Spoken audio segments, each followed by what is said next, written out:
Bonjour à tous, bienvenue dans votre Académie des Ninjas. Aujourd'hui, nous allons passer en revue le jour où Sarada réveille le Mangekyō Sharingan. Si vous souhaitez en voir plus sur Boruto sur notre chaîne, laissez vos pouces en l'air et abonnez-vous pour rejoindre notre Académie des Ninjas. Eh bien les gars,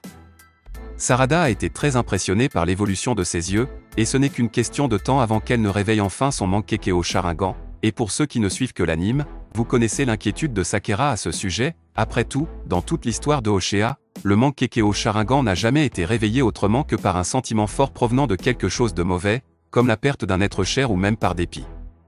Mais les gars, même si Sakura montre cette peur du Mangekyō Sharingan, rien ne peut empêcher que cela se produise dans un avenir proche, car Sarada elle-même s'interroge déjà sur les conditions d'éveil de cet œil spécial et elle a même demandé directement à son père, Sasuke, quelle était la raison qui l'a poussé à éveiller son Mangekyō Sharingan. Bien que Sasuke n'ait pas répondu à cette question, au fond de lui, il sait que le moment viendra.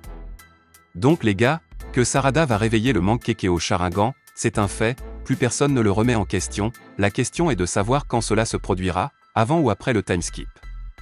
Eh bien, pour avoir une idée de ce qu'il en est, nous pouvons comparer son évolution avec celle de Sasuke, à tel point que j'ai récemment fait une vidéo expliquant comment chacun a évolué dans la base du Sharingan, comment chacun a fait évoluer son Tomo, et oui, les deux ont traversé des moments très critiques et dangereux en affrontant des ennemis puissants comme Deppa et Orochimaru et bien sûr, en protégeant leurs amis comme lorsque Sasuke a protégé Naruto de Hak et comment Sarada a protégé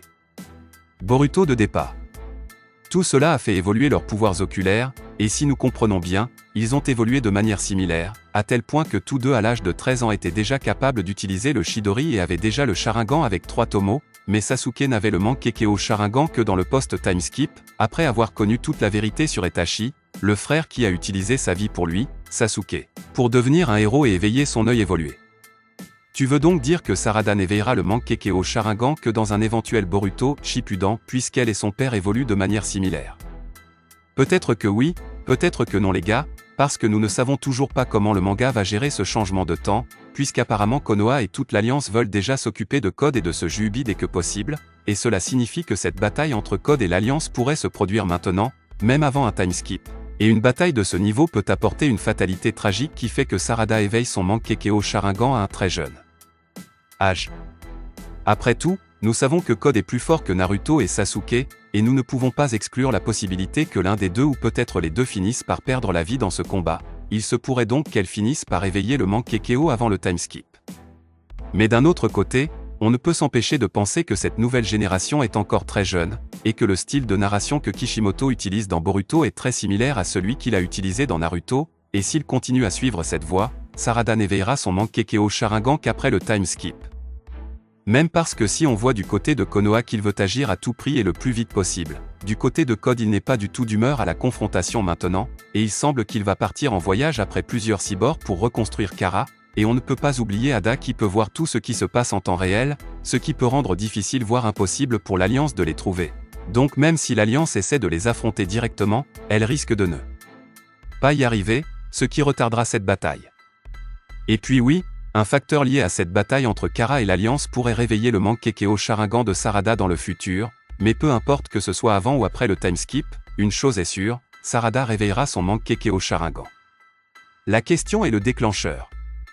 Quelle est la véritable raison pour laquelle cela va se produire? Eh bien, je crois de plus en plus que la fin de Sasuke est possible, puisqu'en plus d'avoir perdu son bras, il a déjà perdu son Rinnegan, et qu'il a mentionné à plusieurs reprises qu'il était prêt à donner sa vie pour protéger Konoha et le monde. Cependant, le facteur qui attire le plus mon attention est le fait que Kawaki ne mentionne pas Sasuke. Ce qui signifie que nous avons peut-être ici la réponse à la question de savoir quand Sarada va réveiller son Mangekyō Sharingan, mais nous ne savons toujours pas comment. Eh bien, réfléchissez avec moi. Si Sasuke a perdu la vie en essayant de défendre Konoha de l'attaque de Kawaki, cela signifie que Sarada pourrait avoir son Mangekyō autour de ses 17 à 19 ans, mais la question est de savoir si Sasuke a vraiment perdu la vie dans ce combat puisqu'il n'est pas mentionné par Kawaki, contrairement à Naruto qui est dit avoir été envoyé quelque part, ou s'il a juste été vaincu et envoyé avec Naruto pour un éventuel scellement. Parce que donc les gars, s'il a perdu la vie, Sarada pourrait toujours récupérer ses yeux, ou juste l'un d'entre eux dans ce cas, et en quelque sorte aider Boruto dans cette bataille finale contre Kawaki. Maintenant s'il a été envoyé dans une autre dimension, ou si son corps a été détruit, eh bien, Sarada aura de sérieux problèmes pour son avenir en tant que ninja. Et oui, nous avons déjà évoqué la possibilité qu'elle utilise Byakugan no In pour sa mère pour, qui sait, annuler les effets du Mangekyo Sharingan, bien sûr, si elle était capable d'apprendre à utiliser ce jutsu, et nous avons également parlé de la possibilité que son Mangekyo soit quelque chose de spécial et différent, quelque chose qui ne s'use pas, mais nous devons être réalistes et utiliser ce que le travail nous montre. Et la réalité est que si Sasuke est la vraie raison pour laquelle elle a éveillé son Mangekyo Sharingan, et s'il ne s'en est vraiment pas sorti vivant dans le futur, Sarada a un gros problème à résoudre.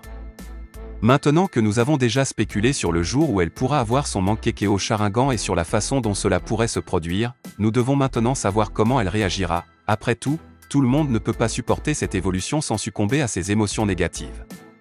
Le Mangekyo Sharingan est un pouvoir oculaire qui tire parti de la partie émotionnelle de la personne, alors Sarada pourra-t-elle voir ses émotions brisées comme Sasuke qui s'est transformé en psychopathe après avoir appris la vérité et avoir été inondé d'émotions négatives? Au moins, nous savons que Sarada, contrairement à Sasuke, a un esprit beaucoup plus sain, puisqu'elle n'a pas vécu ce qu'il a vécu, et en plus elle est forte, déterminée et a un très bon sens du commandement, nous l'avons bien vu dans son combat contre Boro, et bien sûr, si elle veut être un Hokage, cela doit être une de ses forces. Mais ne soyons pas naïfs, elle a un point faible, qui est son père. Nous avons vu tout le temps comment cette question de ne pas connaître son père correctement et de ne pas l'avoir autour d'elle l'a beaucoup affectée, et selon Sakura c'était le déclencheur pour qu'elle éveille sa base Sharingan encore très jeune, beaucoup plus jeune que Sasuke d'ailleurs. Donc, cela ne va-t-il pas l'affecter de façon négative, comme, si Sasuke perd sa vie, ses émotions ne vont-elles pas la conduire vers un côté obscur comme Sasuke, comme Obito? C'est un sujet intéressant et si vous le souhaitez, nous vous proposerons une vidéo entière pour démêler cette possibilité que Sarada finisse du mauvais côté, ok. Aussi, pour nous aider à réaliser cette vidéo analysant les possibilités qui pourraient conduire Sarada du mauvais côté, dites-nous dans les commentaires quelle situation pourrait, selon vous, amener Sarada à quitter Konoha. Nous savons tous que le clan Uchiha et ses pouvoirs sont extrêmement liés à ses sentiments, car c'est un clan extrêmement sensible qui a besoin de déclencheurs pour révéler son véritable pouvoir, mais ce qui est intéressant, c'est que dans le cas de Sarada, nous avons un Uchiha très différent de tous les autres que nous avons déjà vus dans l'anime, car contrairement aux autres fois, tout est en paix à Konoha et il n'y a pas de menace de conspiration Uchiha pour prendre le pouvoir de Konoha pour eux-mêmes, alors disons que Sarada a peut-être moins de déclencheurs que les anciens Uchiha et qu'elle est différente de ses ancêtres. Sarada a même un grand amour pour Konoha et veut devenir la reine du clan Uchiha. Konoha et veut devenir le prochain Hokage, donc sa situation est très différente, mais l'un de ses déclencheurs pourrait être le fait l'absence de Sasuke dans sa vie, mais commentez afin que nous puissions développer les meilleures théories ensemble. À votre avis, quels autres déclencheurs pourraient être révélés à Sarada? Si vous avez apprécié ce tour d'horizon sur la question, n'oubliez pas d'écraser le bouton like, de vous abonner à la chaîne et de sonner pour ne rien manquer des nouveaux contenus sur votre académie des ninjas préférés.